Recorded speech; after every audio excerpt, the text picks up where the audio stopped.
When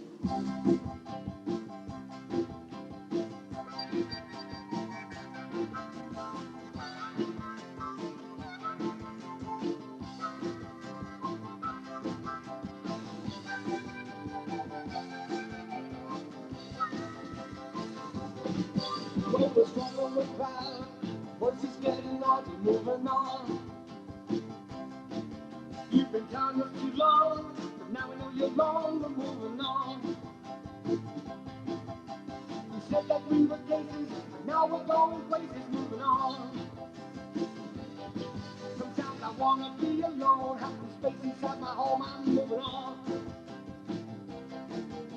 And if I wanna cry, you don't need to worry why, I'm moving on.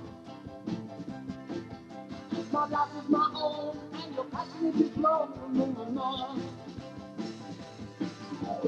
Down in the struggle, bursting your bubble, going the blues away.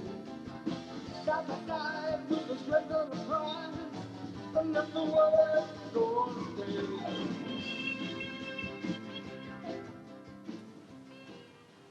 My pastoral tutor, which is Mrs. Life, who works with us, told me about the independent living course, and she gave me some leaflet to take home. She said, show your mum, and it just took off from there. Like, it said that was transport provided, and I said, yeah, oh great, I think I might like to go on that course. One reason was to get to know more people, to make friends, and at the time I weren't doing much, so I thought I'd go along to it to find more information, something useful that could help me become more independent, and I learned something useful really, so I really enjoyed it. I didn't know what to expect when I first joined up with them, but I got to know a lot of people, and I found it interesting to talk about our own experiences, what we like to get out of the course. The aspects of this course for me was because I want to live on my own. Won't be long before I'm living on my own, so I wanted to try and get a flat and things, know how you go about it. I was I was learning how to become independent. I was learning more things about independence. I was doing courses on business studies and things like that. And I just wanted to I realised I wanted to be more independent and move into my own place. I'm Alison Blake, and I'm the development worker for the Young Disabled People's Project at Greater Manchester Coalition of Disabled People. In 1993, the coalition got funding from the Joseph Rowntree Foundation to organise 3 courses in independent living skills for young disabled people. And these are looking at independence in its broadest sense.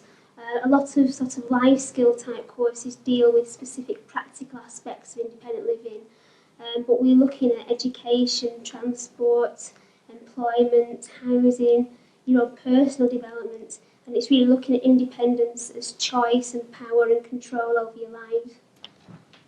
And it's usually, a lot of people think that to be independent is to do everything for yourself all the time, and to live on your own and be completely self-sufficient and not need help from anybody. And it doesn't have to mean that. It doesn't have to be. It's control and it's choice. Independence is often seen as sort of being on a desert island, being completely, totally dependent on other people. But nobody is. I mean, we all sort of, when we get up in the morning, we rely on somebody bringing our milk or our paper. We sort of go to the shops and rely on people doing things for us there. So really, it's about having the choice and particular options open to us to do what we want. And we should have the same options open to us as other people, A lot of disabled people are denied independence purely because services aren't accessible or services aren't available. Because I think it sort of puts some young people off when we talk about independent living, because sometimes their first response is, well, I'm not going to live on my own, so why do I need independent living? And for some people, in the near future, the reality is that maybe they're not going to live on their own, but they can still have independence and take control of their lives. And that's what I think underpins the whole The Independent Living Skills course. It's not saying they have to do everything on their own. It's about saying, no, we don't have to do anything on their own, but we can have choices about our lives. We can make decisions, informed decisions. I think that's what the Independent Living Skills course does. It enables young disabled people to make decisions about their lives. In terms of young disabled people, it might not be getting your own flat. It could be sort of saying to your parents or whoever you live with, look, I'm going to stay out late tonight. And that, for a lot of young people, can be a major step. It might not be sort of about being completely getting your own flat or living with friends, but about gaining some independence in your present circumstances. Case studies on independence. Gary and Pam are both 25.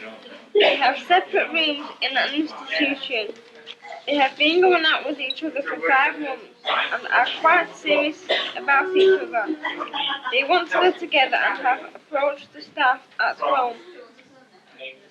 home who said they will make inquiries but do not think they will be allowed to share a room. What do you think? Disgraceful. I mean, it is, just because they're disabled, yeah, doesn't mean to say they can't, live together when everybody else lives together. Well, maybe because of the thing is that they insist that she's back by 9 o'clock and that she takes her medication and does her physiotherapy before she goes to bed. Don't insist quite as much. You can say that she can insist that her parents don't insist quite as much. In what way? In what way? Is there any deal that you could do with them, do you think? Because, alright, alright, this is, you want me to do physiotherapy? Can't we do it at an early time? So she could negotiate a little bit. Yeah. So that she could do her physiotherapy at an earlier time. So that she would what? She'd get more time. She wouldn't have to come back so early. She could maybe negotiate her own way of doing the physiotherapy on her own. Okay. Yeah, that's what I mean. Does everybody agree with that? That she would then still be taking her medication and doing her physiotherapy, but when she wanted to do it, which is what Yasin, she may recognise that she needs to do it. She does it early, she can stay out a bit long, like till 10 o'clock or something. Okay. The Disabled People's Movement itself has identified 7 needs for independent living, and these were sort of 7 areas which were felt if you achieved all these then you could have independence, and the things that most non-disabled people take for granted. I suppose the first one is information. Information, they sort of say information is power, and a lot of disabled people are denied access to information, and this could be because it's not in accessible formats, so for example in braille or on tape, or it may be held in places that aren't accessible. Quite a lot of time information is vetted by other people. In running the courses I was sort of often meeting up with professionals or people who were working on behalf of young people, and you know the information isn't going to get through, that it's reworded and it's vetted by people. So actually having access to information where you can make that choice and sort of take that control is a major issue. I suppose the next one is like peer counselling or talking to people who've been in the same situation. Part of the Independent Living Skills course is that they are led by disabled people, and that young disabled people are coming together to talk to each other about their experiences, because you're the only people who've actually experienced being a disabled person and the discrimination that goes with that. So again, you're sharing information, and so it could be talking about a particular piece of equipment, say, that may have been deemed to be appropriate for you, but realistically it didn't work. Appropriate technical aids are also very important for independence. So having stuff around the house that is appropriate. And I mean, it could be a kettle. I mean, technical aids aren't always specific things for disabled people. But other examples are like mini-coms or say things within the bathroom to make your bathroom accessible. Housing is another. Disabled people are often forced into housing that they don't really want. It might be accessible, but it could be in an area they don't want to live. So if housing was accessible, then you could live where you wanted to and who you wanted to live with, and sort of it'd be your choice. Housing is often inappropriate, and people often have to pay a lot of money to make it accessible. So accessible housing is a big issue. Personal assistance when you need it. A lot of disabled people get used to sort of being woken up at 7 o'clock in the morning because they might have been provided with a home help. Well, they might not want to get up at 7 o'clock in the morning, they might want to lie in. So personal assistant, about having somebody that you need when you want them. So it's you're asking for the assistance rather than being told what you need. Another of the 7 needs for independent living is transport. At the moment, we have a very inaccessible public transport system, so disabled people often have to rely on so-called special transport, which is put on just for them, or through various mobility schemes. If we had an accessible transport system that everyone could use, then people again are more independent because you can go where you want. And at the moment, you might have an accessible house, but if you're stuck in the middle of an area where your friends and your family don't live and there's no bus to get around, then again, you're not really independent. And I suppose the final need really is general access. If you've got all these things, you want to be able to move around in the environment outside. So access to local services, environmental access as well, so the design of the area, and access also extends to attitudes as well and how people actually treat you. Just think you were able to do it, you know what I mean? Like, first, I mean, like this trip with civil rights campaign when we went to London, they thought, you're not going and all this. And they said, I am going and I will. And I showed them and stuff like that when the transport was organised. I showed them really. Gobsmacked at the end of the day. Volunteering and work. Just recently, the volunteer project has finished, so I used to come in like every Wednesdays, but at the moment it's finished. So, but it was really good. I got like work experience out of it as well, and made new friends as well. I thought it was good fun as well. I answered a telephone call once.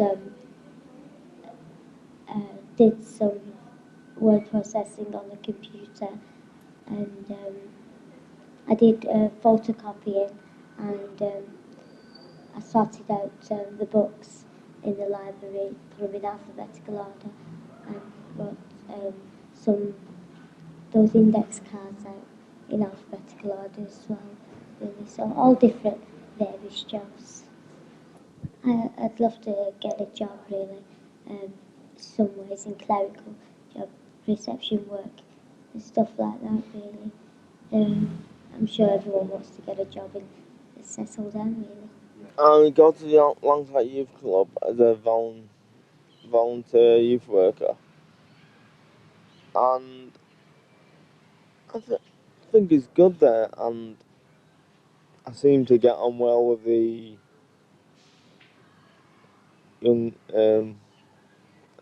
young kids, and I seem to get on well with the staff basically. I'm going to Coventry, college in Coventry in September. I hope to go to university after that to get a degree in childcare because I want to be a nursery nurse.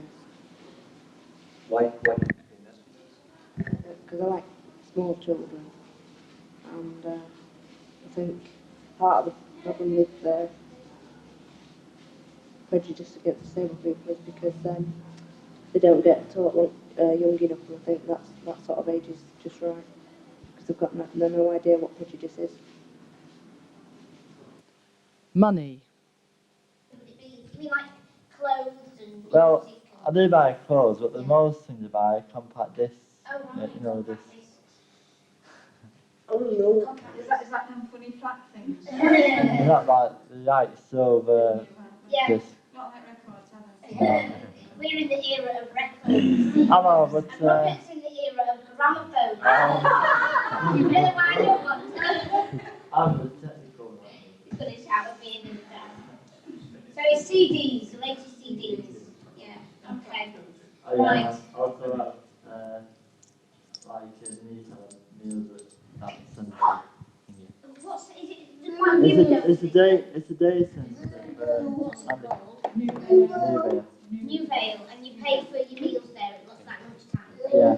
Right, Spend on okay. taxis as well. One more. One more, sorry. And taxis. Taxis, right. Yeah, I get money every week. I get paid every month. Right, and what do you spend it on? Nothing. Oh, you Save save it. Well, I've what got you quite a lot of money in the bank now. Right, what are you saving it for? CD play. Right, okay. Right. What do you reckon TV would cost? Would it cost 300, 150 or 450? 450. Right.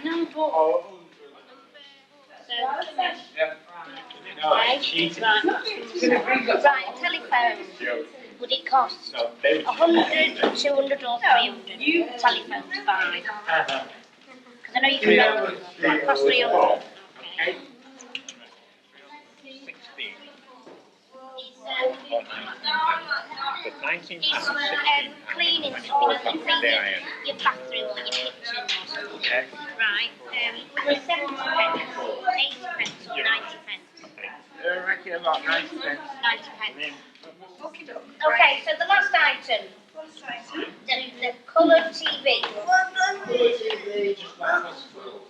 Right, couple more minutes now, then it's done. Coloured TV. 150. 150. 100. Yes. No. 150. 150. It'll have to be if it's got teletext. Not 300. It's not 450. It's 100. Teaching style. I think one of the big issues around training is it has to be fun. It's no use sort of bringing people in to the organisation and sort of either indoctrinating them or sort of throwing out ideologies to people.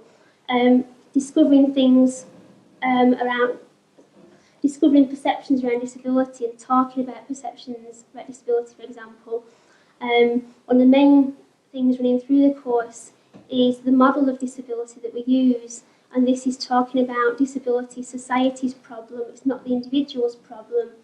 And once you realise that it's not your fault that you can't get into a building, or it's not your fault that you can't get a job, again, this can be very powerful because that's how we join together as disabled people in the disabled people's movement. I think issues around this for young disabled people have got to be presented in a clear way, because if you sort of give somebody a load of ideologies around this, you can put people off, and putting somebody off the social model of disability can sort of be very damaging, because it can be the main sort of changing point in your life, really. We don't want to bludgeon people with ideas and philosophies. We're not trying to convert people, we're trying to empower people. Something about Manchester trams.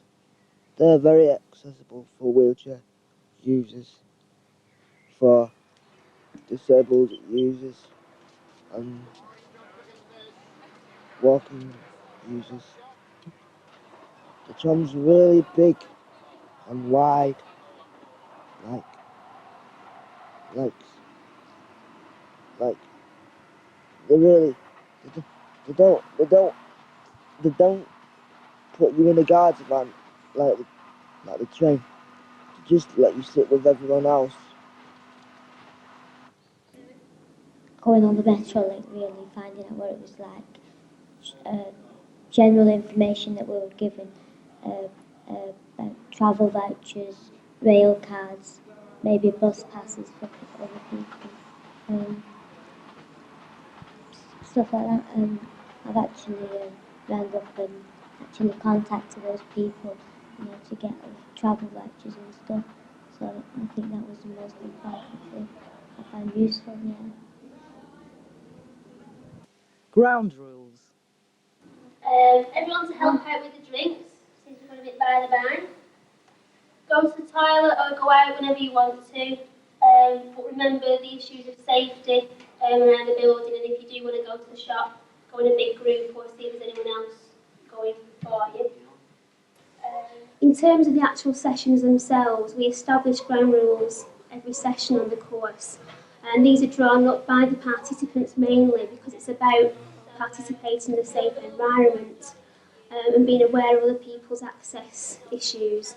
So we sort of look at confidentiality as being a major issue because people might be talking about things they've never had the opportunity to talk about before because they've never had a forum to air their views. We talk about creating a safe environment and about being able to be challenged. A lot of people may have views, maybe learning views they've never heard before. So about challenging these views without it being aggressive. Again, it is a forum for people to talk about what they're really feeling, and it can be the first time people have done this. We try to sort of avoid offensive behaviour, offensive language, because you can express yourself without getting offensive. And again, this is a major thing on the courses. And generally, just respecting each other's views and each other's issues,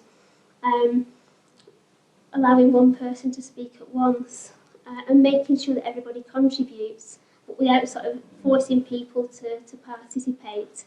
So you can sort of be contributing by keeping quiet as long as you're gaining something from the session. What we stress on each session that the course was for the participants. So if there was something that they didn't like, they had to tell us because we weren't going to carry on 20 sessions that people thought was boring. So the courses were actually moulded and structured as they went along.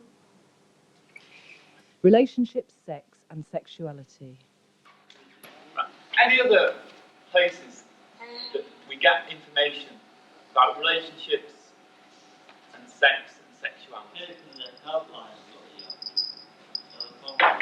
Phone lines, yeah.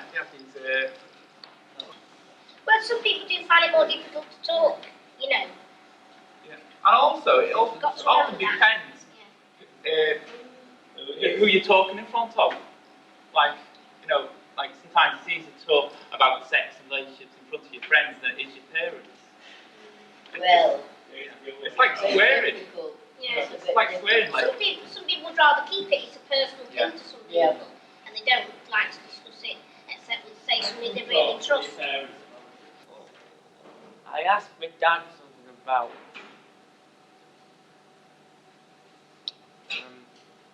sex, and I found it very difficult. Oh, right.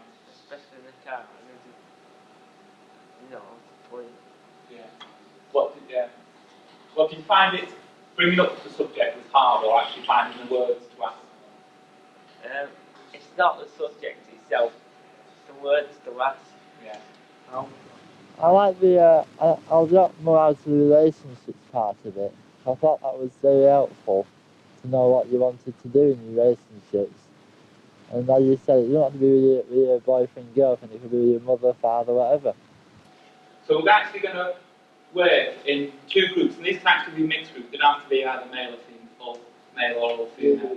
I'm looking at what we know about other kinds of relationships, either things we've heard or things we've thought about, and just so we can actually have a chance to discuss different kinds of relationships. And again, it's just going to be the sort of there's not going to be anyone else in those groups. It's just going to be Robert will be in one group to support Nasmu and Francis. What we were discussing in our group, that sometimes there's similarities of how people tend to treat lesbian and gay men as the same way they treat disabled people. They use words to try and hurt us. And so we were looking at how, in some ways, it's similar. What we didn't want to do is open up issues for people and then leave it there and leave people with lots of open-ended questions. And we sort of always ensure that any issues that were covered, there would be space if people wanted to discuss this further. So in terms of relationships and sexuality, a lot of people did want to learn more, and so they joined the Young Women's Group or the Young Men's Group at the Coalition. In terms of, say, employment, 4 sessions on employment can provide a lot of information, but again, it's not the be-all and end-all to getting a job. So again, we're giving people the information so they can take it away and actually sort of pursue this further. Because the people coming on the courses did have such a diverse nature of interests, obviously if you spend too long on one subject, it may not be interesting for the people. So by covering a variety of subjects, you're hopefully keeping everybody interested and sort of following the course. I suppose there is a worry because there aren't many facilities for young disabled people that are disabled people led, that you're firing people up with all this information. They're getting out and then suddenly meeting all the barriers they had before, and they're even in an even worse situation now because they know what they want to do. And this is one thing with the move towards more centres for independent living and more courses like this and more options for young disabled people, because the last thing we want to do is to give people this information and then not to be able to follow it through. Housing.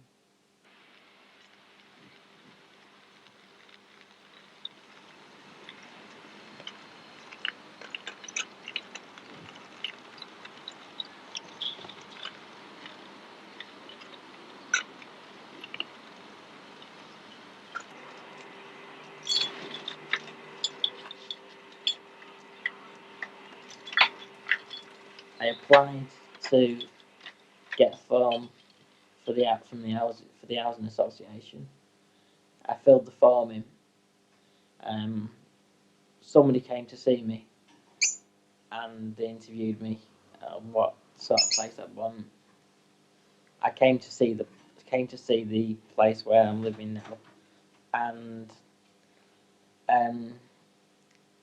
I was asked if I wanted the place. That took about 3 interviews.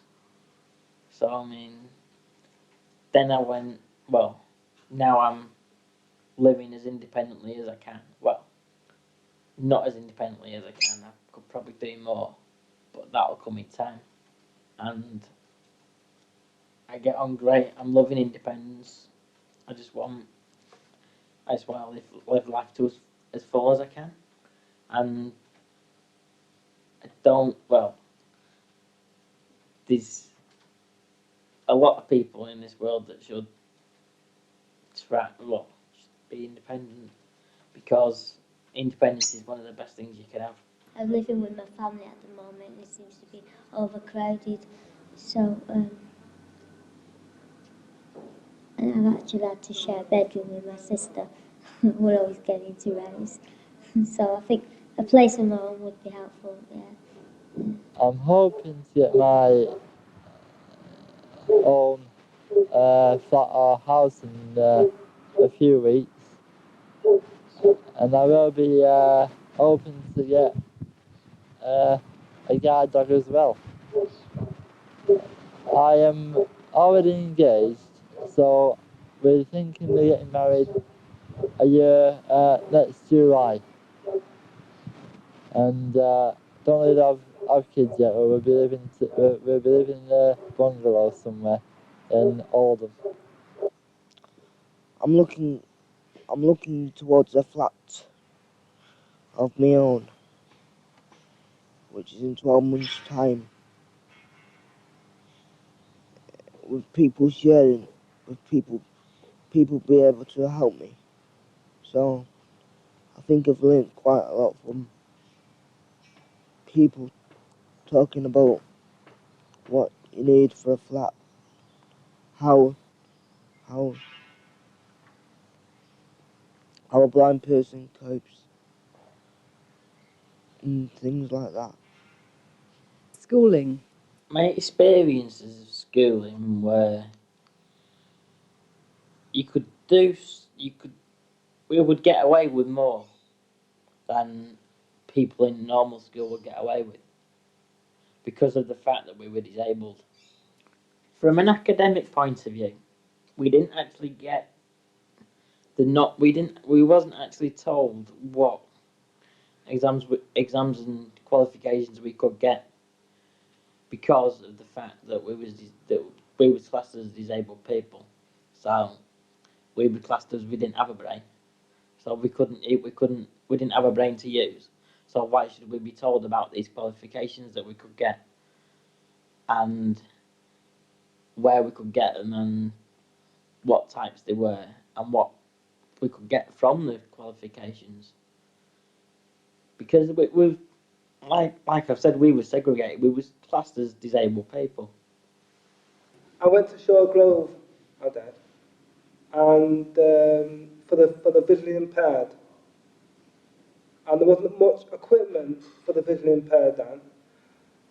When I did ready to leave school, that's when it started to that's when it started to come in, the equipment. So I lost out really dead. And I found out as well that's why my education is not as good. I think I'd have been better to go to a normal school really, where it's mixed. Where physically impaired and normal children really. Because I think it'd have been better. No, we don't do anything. Because the same old teachers thing. never there in time for the lesson. Teachers never Turn up. They seemed like they wanted us to get into our own places and have an independent life, but they didn't give us enough experience to do that. Just don't think society's fair sometimes. It's never for our interests. It's never. I don't get these people who say, "Oh, the outside is." It's never. Yeah, when you leave, It's tough. It's a big world out the outside is big. It's a big world. It's tough now when we're in school. Will we be alright? It's tough now. Quality of education is rubbish. Really, we were teaching ourselves, really, because the teachers just sat down and did nothing. If they wanted to teach it, they would, and if they didn't, they wouldn't. I think whilst we have a segregated educational system, a lot of young disabled people are missing out on very sort of basic issues around independence that may be gained in mainstream education, such as just sort of getting transport by yourself to school and mixing with your friends after school. At the moment, special schools are in particular areas, so young disabled people miss out on socialising with people in their area because they are often buzzed out to other towns. But I think whilst this education system is in place, we have to make the most of it. And I think it's an opportunity for staff in special schools to look at what disabled people's organisations are doing and to work with disabled people's organisations, say contract a course, so get some disabled trainers who are accountable for disabled people's movement to actually run a course within a school. I think we're in danger of sort of dismissing special schools and not having anything to do with them, but I think there are thousands and thousands of young disabled people within this system. So anything we can do with them, I mean, on the particular courses, we had a lot of contact with special schools who were sort of very keen on working with us on the courses, and a lot of young people on the courses came from the special school system. So I think we just have to work in whatever way we can until we're sort of in the ideal situation where young disabled people aren't segregated from non-disabled people in education and sort of do get the same opportunities. It seems ludicrous if we're talking about disabled people taking control of their own lives, that it's not actually disabled people that is organising, coordinating and running the courses. It's like saying that if we're doing things about employment, saying yes, disabled people can get jobs and go to college and live independently, if it's actually not disabled people that are running them because the proof isn't there. that we need some kind of proof and saying, yeah, because we are disabled people, we've actually been through these situations. I think that's one of the good things about the course, that it doesn't, although there's the coordinator of the Independent Living Schools course has been present throughout the course, there's actually been different trainers, so that the different trainers can draw on the different experiences and, you know, and informally, not just within the sessions, but external to the sessions, they can actually talk about their experiences, if they feel comfortable with that, about, you know, how disabled people can actually do things in lives, like how they can, you know, get into education, into housing, into employment. So I think it's vital that it's disabled people that are taking the lead on that. I think it doesn't ring true, I don't think, for non-disabled people to actually run those sessions, because at the end of the day, with the best will in the world, they don't know. Basically, the courses were open to any young disabled person in the Greater Manchester area who are between the ages of 15 and 25. Disabled people traditionally have been sort of categorised in terms of the particular impairment. So people are sectioned over here if they have a learning difficulty, or in another corner if you've got a particular impairment. If you have a visual impairment, you're sent over there. And part of disabled people's movement is about looking at self-definition of disability. So you're a disabled person if you consider yourself to be disabled, and it's disabled in the way you've been treated, so in effect disabled by society.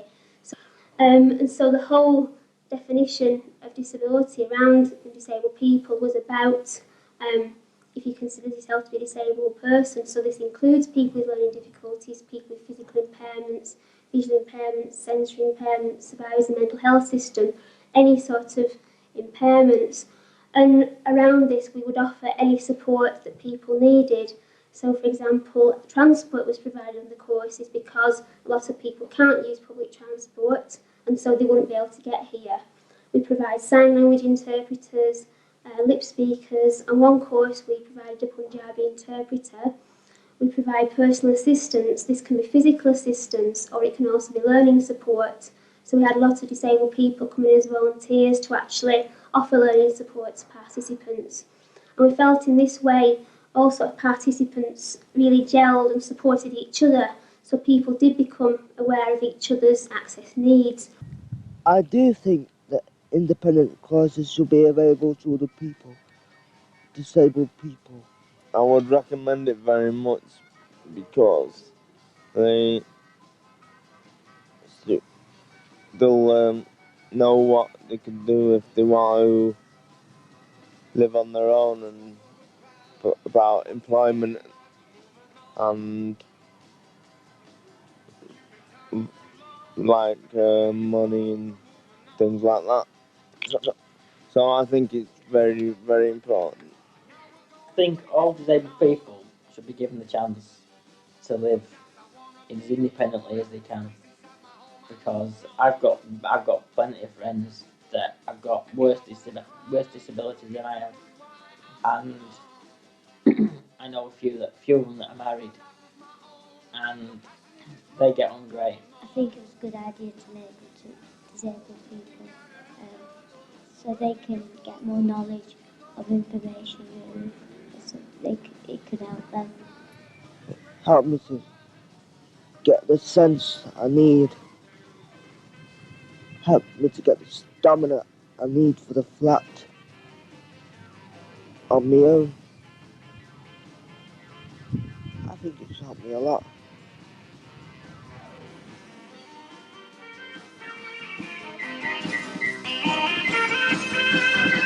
We've had children crying, but now we're defiant, we're moving on. You try to control me, but I won't autonomy, I'm moving on. You try to tie me down, but we're moving into town, we're moving on. I love the way I am, you can throw your plan, I'm moving on. And the way that we get free is through Sexuality, I'm moving on. Well, we're blue you're confused, and we're thrown away the blues, moving on. United in struggle, lifting your struggle, blowing the blues away.